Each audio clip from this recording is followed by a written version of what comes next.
સાધ્યમ digital academy પર હું doctor Dhaval Savaliya Jagdish સરને લાવી રહ્યો છું ગુજરાતી વિષય માટે. અને ગુજરાતી વિષયમાં જેટલા પણ એંગલ બનતા હશે એના અમે કોર્સીસ લાવી રહ્યા છીએ. હું જીએસનો ફેકલ્ટી છું, છતાં પણ એટલું ક્લિયર કટ કહું છું કે અધિકારી બનતા જો આપણે રોકાઈ જતા હોય તો એ ભાષાના વિષયોના લીધે. કારણ કે ડીવાયએસઓની એક્ઝામ લઈ લો, એસટીઆઈની એક્ઝામ લઈ લો, પીઆઈની એક્ઝામ લઈ લો. હવે ડીવાયએસઓ અને એસટીઆઈમાં 400 માર્ક હોય તો 200 માર્ક જીએસના હોય તો 200 માર્ક ભાષાના હોય, 100 માર્ક ગુજરાતી, 100 માર્ક ઇંગ્લિશ. તો જો તમારી ભાષા પર પ્રભુત્વ સારું હોય, ગુજરાતી, ઇંગ્લિશ અને નિબંધના પેપરમાં, તો તમને ડેપ્યુટી કલેક્ટર કે ડીવાયએસપી અથવા તો ડીવાયએસઓ બનતા તમારી સફર ખૂબ સરળ બની જાય છે. એટલે વિશ્વાસ માનજો કે મેં જગદીશ દવે સરને હું અહીંયા લાવું છું તો મેં પીઢતા અને અનુભવને શા માટે પ્રાધાન્ય આપ્યું છે તમે આગળ જોશો એટલે તમને આઈડિયા આવશે. તો આક્રમકતા ઓછી પણ પીઢતા અને અનુભવ શું શિખરો સર કરાવી શકે એ તમને સરને જ્યારે અનુભવ કરશો ત્યારે તમને આઈડિયા આવશે. તો ખાસ અહીં પીઢતા અને અનુભવને શું કામ હું ધ્યાન આપું છું, કારણ કે તમે આ વર્ણનાત્મક એક્ઝામનો તમે જોશો કે આપણે શું શું લાવી રહ્યા છીએ અને એમાં સરનો એટલો બધો અનુભવ કેવી રીતના આપણે ઉપયોગી બનશે એના પર તમે એક નજર મારો. પણ ઇન્વર્ટેડ કોમામાં એટલું ક્લિયર છે કે ભાષામાં જો તમારી નિપુણતા નહીં હોય તો કોઈ પણ એક્ઝામ પાસ કરવામાં તમને તકલીફ પેદા થઈ શકે. તો ખાસ સાધ્યમ ડિજિટલ એકેડમી જીએસ પર તો ભાર આપવાનું જ છે, પણ ભાષા, મેથ્સ, રિઝનિંગ ઉપર ખાસ ભાર આપવામાં આવશે, કારણ કે અત્યારની એક્ઝામની ડિમાન્ડ એ જ છે. તો ખાસ આપણે જોઈએ આગળ જગદીશ દવે સરનો આપણે પરિચય જાણશું. સર, તમારો પરિચય વિદ્યાર્થી મિત્રોને જણાવો. વિદ્યાર્થી મિત્રો, આપ સૌનું હાર્દિક સ્વાગત સાધ્યમ ડિજિટલ એકેડેમીના પ્લેટફોર્મ પરથી. સરે કહ્યું છે કે આપનો પરિચય આપો. આમ તો લગભગ આપતું જ નથી, છતાંય આપની જાણકારી માટે મિત્રો આપું કે જગદીશ દવે આ શૈક્ષણિક ફિલ્ડની અંદર મિત્રો કદાચ તમને નવાઈ લાગશે કે હું 35 થી 40 વર્ષ સુધી આ ફિલ્ડમાં જોડાયેલો છું. એકદમ સનાતન સત્ય છે, કોઈ પણ પ્રકારની અતિશયોક્તિ નથી.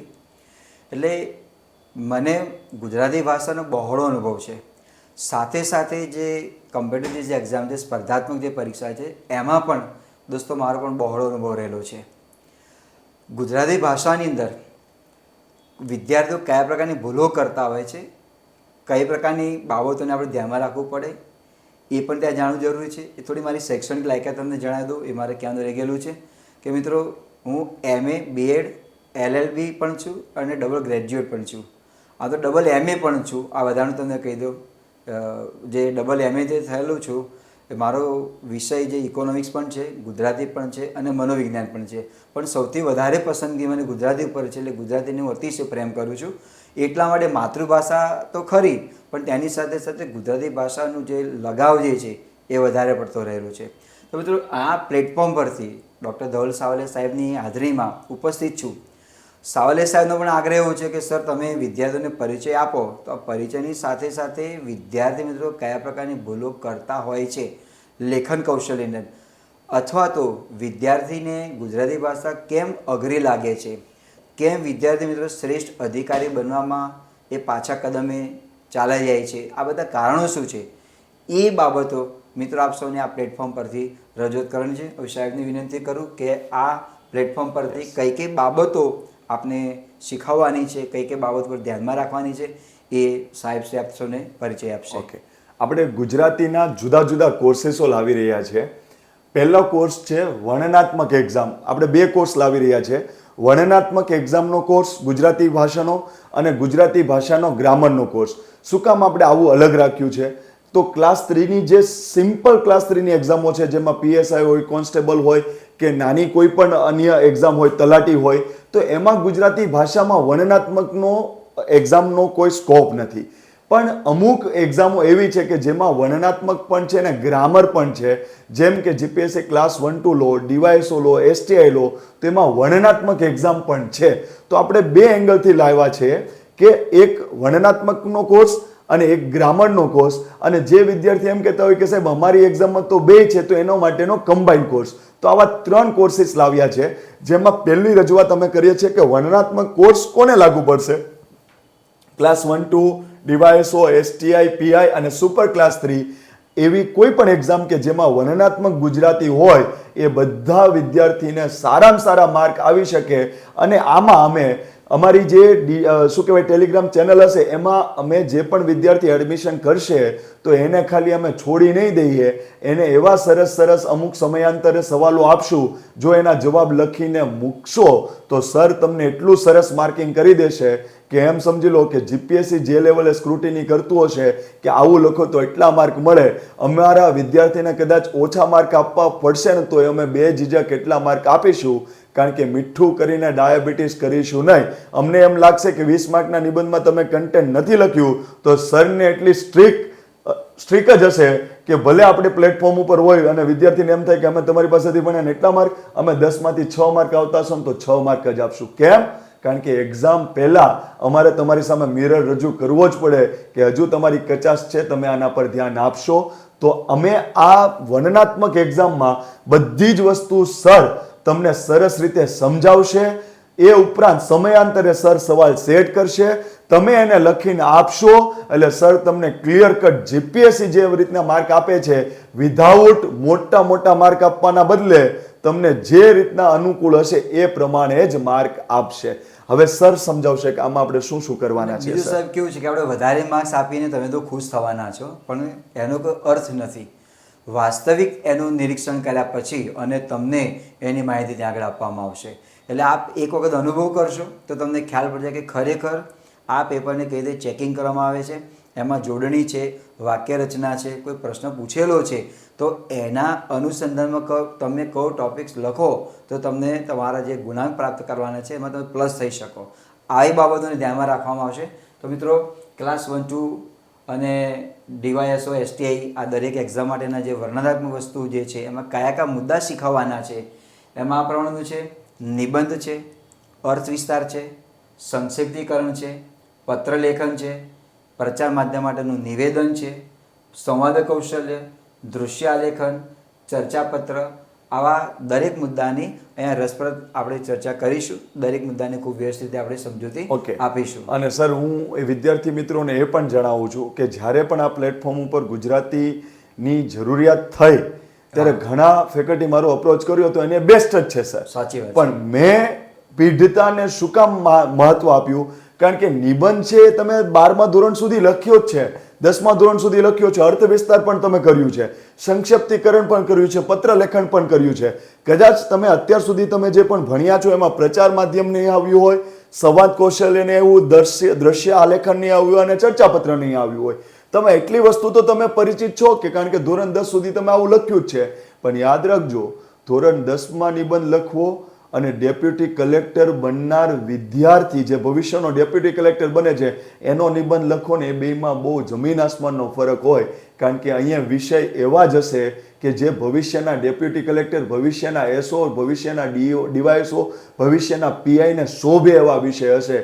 તો મારે જ્યારે મને જુદા જુદા સર મળતા હતા ત્યારે મેં જ્યારે મારું સિલેક્શન મૂક્યું ત્યારે મેં આક્રમકતા કદાચ સરની ઓછી હશે, બરાબર, કે અમારી જેમ યુવાનો ઉછળીને બોલતા હોય તો એવા કદાચ સરમાં આક્રમકતા ઓછી હશે.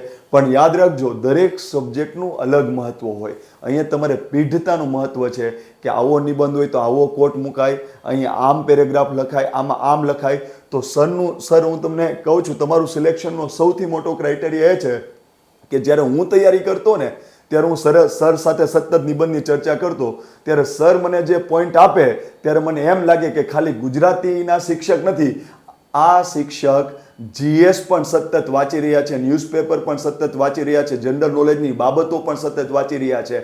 એટલે નિબંધ આપણા જે છે ને એ માત્ર ભાષા સજ્જતા માટેના નિબંધ નહીં હોય. જીએસ જે હશે, ગુજરાત સરકાર કંઈક નવું કરે, ભારત સરકાર કંઈક નવું કરે તો એવા ટોપિક ઉપર નિબંધ હશે. તો મેં શું કામ સાહેબ ઉપર શ્રેષ્ઠતા ઉતારી છે કે બીજા ફેકલ્ટી સર કરતાં પણ કદાચ શ્રેષ્ઠ હોઈ શકે, પણ એ આ બે વસ્તુને ન્યાય આપવામાં કદાચ કચાશ રહી જતી હશે. પણ મને સર ઉપર એટલો વિશ્વાસ છે કારણ કે હું બિંગ સ્ટુડન્ટ તરીકે સર સાથે જ્યારે કનેક્ટેડ હતો ત્યારે મને નિબંધ ઉપર સર એવા ટોપિકની ચર્ચા કરે ત્યારે મને એમ લાગે કે સર તો જીએસ પણ એટલું જાણે છે અને ગુજરાતી વિષય પણ એટલું જાણે છે, એટલે તમારી નિબંધમાં કોઈ કચાશ નહીં રહે. કારણ કે આમાં એમ નહીં હોય કે આ વ્યક્તિની આત્મકથા લખો, એક શિક્ષક, તમારો રોલ મોડલ વિશે લખો, એ બધું 10મા ધોરણ સુધી. અહીંયા તો તમને નિબંધ પહેલા સમજતા વાર લાગશે. તો મને સાહેબ તમારી પીઢતા અને અનુભવ એમાં 100% કામ આવશે સાહેબ. એક સર એક બાબત છે અર્થ વિસ્તાર. હવે અર્થ વિસ્તાર પહેલા કેવું હતું સાહેબ કે નાની નાની પંક્તિઓ પૂછાય કે સફળતા જિંદગીની અસ્તરેખામાં નથી Yes, તેના yes. બધું પૂછાતું. Yes. હવે વિદ્યાર્થી મિત્રો આપ સૌ એનાથી પરિચિત હશો કે હવે પંક્તિ એવી પૂછી છે કે અમુક કાવ્ય પંક્તિ હોય છે તમે ક્યારે સાંભળી પણ નહીં હોય, ક્યારે જોઈ પણ નહીં હોય. અને સાહેબ એકદમ સનાતન સત્ય છે કે મારી પાસે ઘણા બધા કાવ્ય સંગ્રહ પણ મેં ભેગા કર્યા છે પરીક્ષાના અનુસંધાનમાં. Yes, yes. કે આવી પંક્તિ હોય તો વિદ્યાર્થી કઈ રીતે ઉત્તર લખી શકે. યસ વિદ્યાર્થીઓની પાસે કોઈ પંક્તિ આવેલી હોય વિસ્તારની જો ખબર ન પડતી હોય તો પણ આપણે તેને ખૂબ સારી રીતે અને સરનો એક વસ્તુ કહું, હું મારી મેન્સ લખવા જતો હતો હા, એટલે એકદમ આગળ સાચી વાત ખાલી છે. 4 વ્હીલમાં હું અંદર બેઠો હતો અને હું કહેતો હતો કે સર મને એક અર્થ વિસ્તારમાં તમને કે ખ્યાલ આવે છે, હજુ મારી મેન્સની એક્ઝામ પેપર લખવા જવાનો છું. સરે મને કીધું કે આવું કંઈક આવે ને તો આવી રીતના આપણે લખાય અને વિશ્વાસ માનજો કે એ જ પેપરમાં એ પંક્તિ હતી. એટલે એવું ક્યારેક ન પણ બને, હા, યાર. ક્યારેક બને પણ એટલું ક્લિયર કે સર તમને એવો ખ્યાલ આપે કે અર્થ વિસ્તારમાં ધારો કે તમને એ પંક્તિ વાંચતા ઓપ્શન સાથેની તમને ખ્યાલ નથી આપતો તો એમાં કયા કીવર્ડ્સ પકડી લેવાય અને એમાં કયું અનુરૂપ લખી લેવાય તો કદાચ કોઈને આખા ગુજરાતને નથી આવડતું ને તમે કદાચ થોડો પ્રયત્ન કર્યો તો 10 માંથી કદાચ 1.5 માર્ક મળે તો આપણે તો પ્લસમાં જ છીએ ને. સાચી તો વાત સાહેબ તમને એના પર તમને ખાસ ખ્યાલ અપાવશે. સંક્ષિપ્તીકરણમાં કેમ ડાયરેક્ટ એ ત્રીજું સેન્ટેન્સ ઉપાડી 9 સેન્ટેન્સ હોય એમાં ત્રીજું લખવાનું, છઠ્ઠું 9મું સેન્ટેન્સ લખીને એમ સંક્ષિપ્તીકરણ ના થાય. તમને સાહેબની પીઢતા એમાં ખ્યાલ આવશે. તો એ ખાસ મને તમને એનો અનુભવ તમને સરનો મારે તમને આપવો છે. પછી આ જે દ્રશ્ય આલેખન હોય ને તો ખાલી એક પિક્ચર્સ તમને આપ્યું હશે અને એમાં તમારે કેટલી સર્જનાત્મક શક્તિનો ઉલ્લેખ કરીને તમે લખી શકો એ તમને સર એની પીઢતા અને અનુભવના આધારે તમને એટલું સર તમને માઇન્ડમાં સેટ કરાવી દેશે કે એક ચિત્ર આવે તો જો ચિત્રમાં સાયકલ હોય ને એના ઉપર 5 વ્યક્તિ બેઠા હોય ને તો 2000 વિદ્યાર્થીઓ બધાના પેપરમાં એ જ દેખાવાનું છે. પણ એનો બૃહદ વિચાર કેમ કરાય કે આમાં વસ્તી વધારાનો એંગલ કરવાનો છે કે ટ્રાન્સપોર્ટેશન સિસ્ટમનો ઉપયોગ કરવાનો છે કે ગરીબી. કારણ કે આજના જમાનામાં બધા પાસે બાઇક હોય, બરાબર, તો કોઈ સાયકલ ઉપર જતો હોય તો એના ગરીબીનો ઉલ્લેખ કરવાનો છે, એના પર 5 વ્યક્તિ બેઠા છે તો વસ્તી વધારાનો ઉલ્લેખ કરવાનો છે. તો સાહેબ તમને એમ કહેશે કે ભાઈ સાયકલ છે ને એના ઉપર એના આખા પરિવારના 2 બાળકો આગળ બેસાડ્યા છે, 2 પાછળ બેસાડ્યા છે તો સાહેબ તમને એવું બૃહદ ચિંતન કરતા શીખવાડશે કે આમાં ગરીબી અને વસ્તી વધારો અલગ નથી, બે કનેક્ટેડ છે. કે વસ્તી વધારો ઇનડાયરેક્ટલી ગરીબીને પ્રમોટ કરે છે, ગરીબી ઇનડાયરેક્ટ વસ્તીને. કારણ કે સાહેબ ત્યારે શું કહેશે, જાજા હાથ રળિયામણા. કે ભાઈ ગરીબો એમ વિચારે કે જેટલી વસ્તી વધુ હશે તો બધા થોડું થોડું કમાઈને લાવશે તો આપણે સર્વાઈવ કરી જશું. તો આ સરના આઈડિયા છે જે મને આપ્યા છે, હું સરનું અત્યારમાં રજૂ કરું છું. તો આપને આ બધી જ વસ્તુનો ખ્યાલ, ચર્ચાપત્ર બધાને નવો ટોપિક લાગે છે, આ બધી વસ્તુ ક્લિયર કટ વર્ણનાત્મકમાં જગદીશ દવે સાહેબ એની પીઢતા અને અનુભવના આધારે તમને રજૂ કરશે. અને સમયાંતરે અમે સવાલ મૂકીશું જેનો સચોટ મૂલ્યાંકન દવે સાહેબ એકદમ કરશે. સાચી વાત. સચોટ મૂલ્યાંકનની સાથે સાથે કઈ બાબતો જોડની, યસ, દરેક બાબતને ધ્યાનમાં રાખીને રજૂઆત. અને હું સરનો એક ખાસિયત કહું, મને તો એ હજુ તો મારે તો બહુ ટૂંકું પડે કારણ કે મને તો કોઈ લખવાનું હોય ને એટલે સાહેબ હું વોઇસ રેકોર્ડિંગ મોકલી દઉં કારણ કે મને કંટાળો આવે.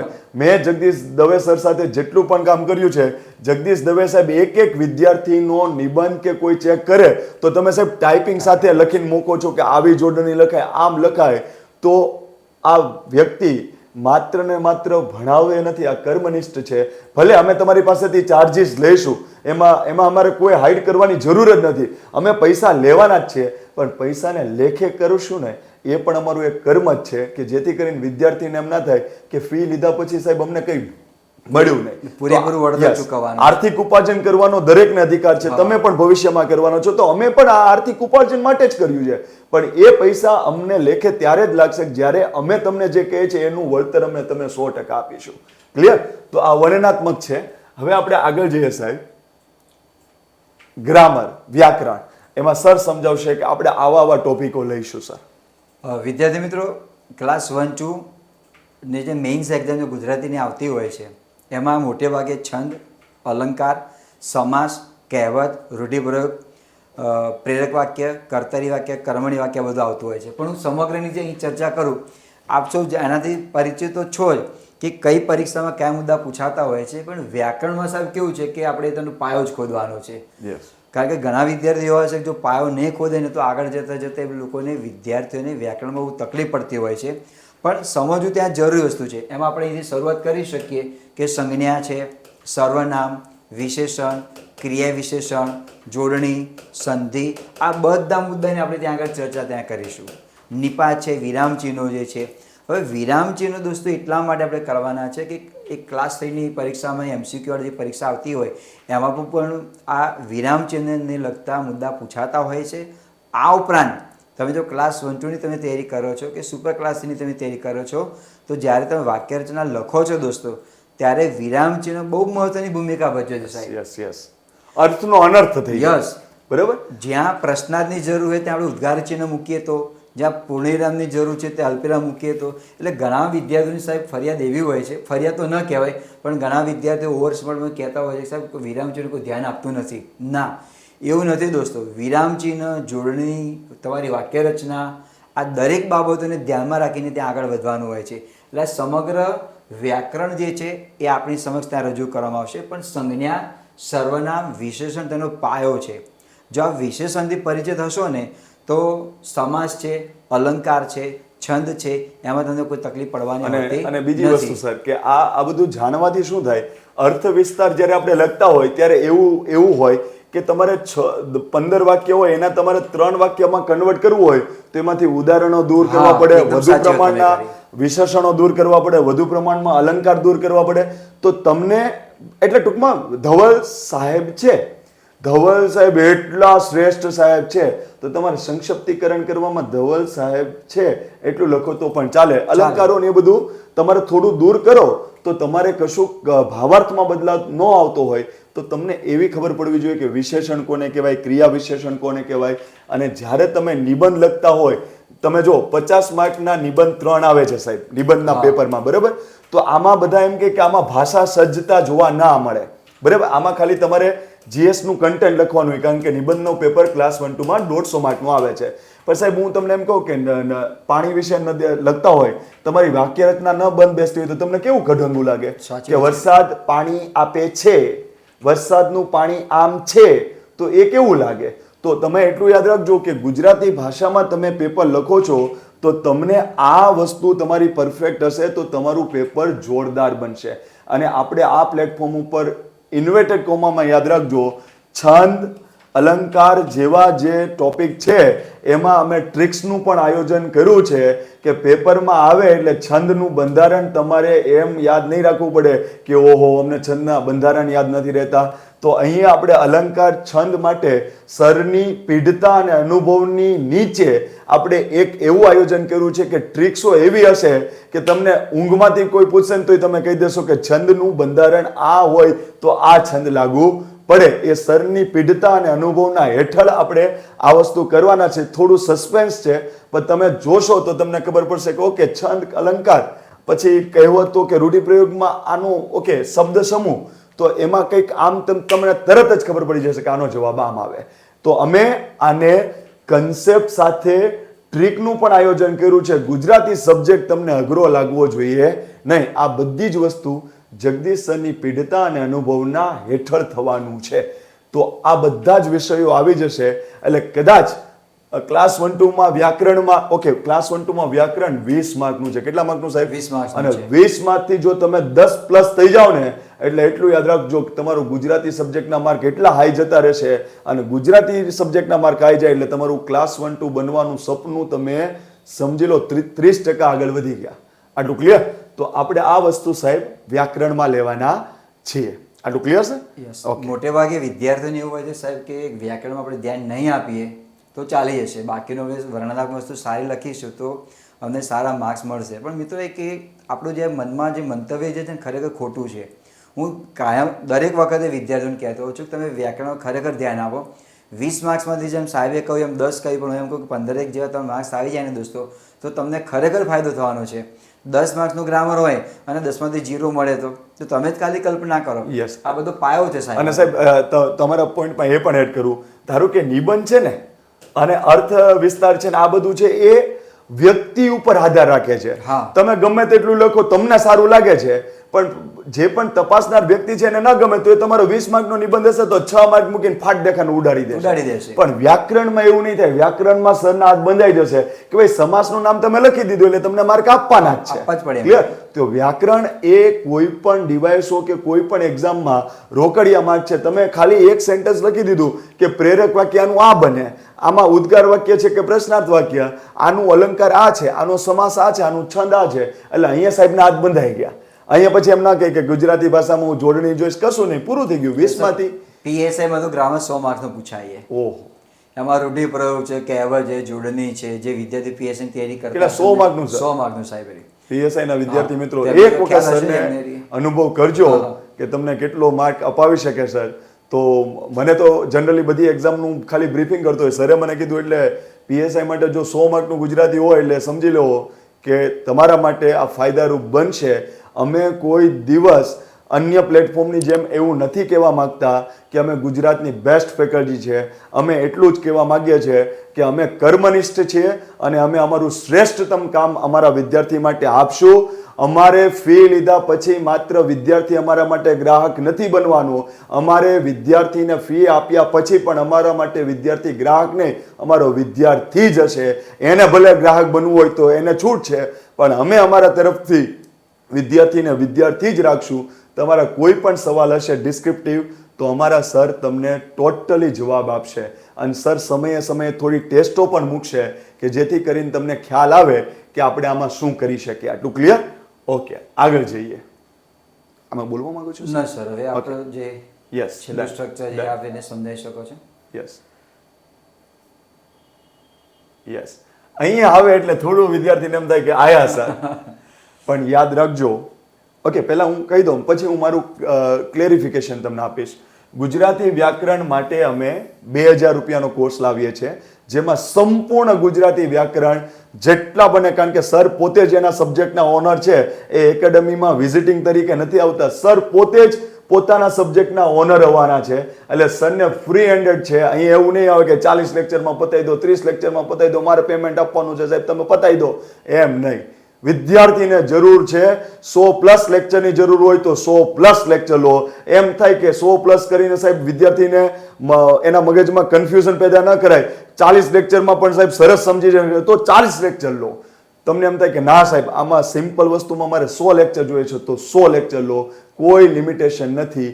પણ ગુજરાતી વ્યાકરણ વિદ્યાર્થીને જેટલું પણ આવતું હોય એ બધું અપ ટુ ડેટ અમારે આપવાનું છે. તો ગુજરાતી વ્યાકરણ માટે અમે 2000 રૂપિયાનો ચાર્જ રાખ્યો છે. જે પણ વિદ્યાર્થીને એમ હોય કે સાહેબ વ્યાકરણ અમે અમારી રીતના ફોડી લેશું, પણ અમારે વર્ણનાત્મક એક્ઝામમાં અમને તકલીફ પડે છે. ડીવાયએસઓ ક્લાસ 1 to સિનિયર ક્લાર્કની એ બધી જે નવો જીઆર આવ્યો છે એ પ્રમાણે કોમન જે સીસીઈ એક્ઝામ છે, કમ્બાઇન્ડ કોમન એક્ઝામિનેશન વોટેવર જે પણ, તો એમાં સાહેબ અમે વ્યાકરણ અમારી રીતના ફોડી લેશું. પણ અમારે વર્ણનાત્મક સ્કિલ અમારે ડેવલપ કરવી છે અને અમારા પેપર સમયાંતરે અમારી વેલિડિટી છે એમાં અમારા પેપર અમે સરને લખીએ અને અમને ચેક કરી આપે. તો એના માટે આપણે આયોજન આપ્યું છે ગુજરાતી વર્ણનાત્મક એક્ઝામ 2000 રૂપિયા. આમાં સાહેબની ટોટલી મેન્ટરશિપ હશે. તમે સરસ નિબંધ લખો, સરને મોકલો એટલે સર એની અનુકૂળતા પ્રમાણે તરત તમને રિપ્લાય કરી દેશે કે આમાં આ જોડણી ખોટી છે, આમાં આવું કોટ લખાય, આ કોટ તમે જે લખ્યું છે એ નિબંધને રિલિવન્ટ નથી, તો આને લખીને ખોટું નેગેટિવ માર્કેટિંગ માર્ક આવે એવું પ્રયત્ન ન કરવો જોઈએ. તો એના માટે આપણે રાખ્યા છે 2000. પણ અમુક વિદ્યાર્થી એમ કે સાહેબ અમારે તો બે વસ્તુમાં કન્ફ્યુઝન થાય ને કે અમારે આ લેવું છે ને આ લેવું છે, અમારે તો બે શીખવું છે. તો એના માટે અમે એવું આયોજન કર્યું છે કે કમ્બાઇન્ડ કોર્સ એટલે આ બેનું મર્જર કરેલો કોર્સ લે તો 2000 4000 નહીં 3000, કારણ કે એ વિદ્યાર્થી ઓલરેડી બે વસ્તુ ઉપર એનો રસ દાખવ્યો છે. તો એના પછી અલગથી નહીં, કમ્બાઇન્ડ કોર્સ અમે 3000 રૂપિયામાં આપીશું. અમને લાગે છે કે આ ફી કદાચ તમને વધુ પણ લાગશે.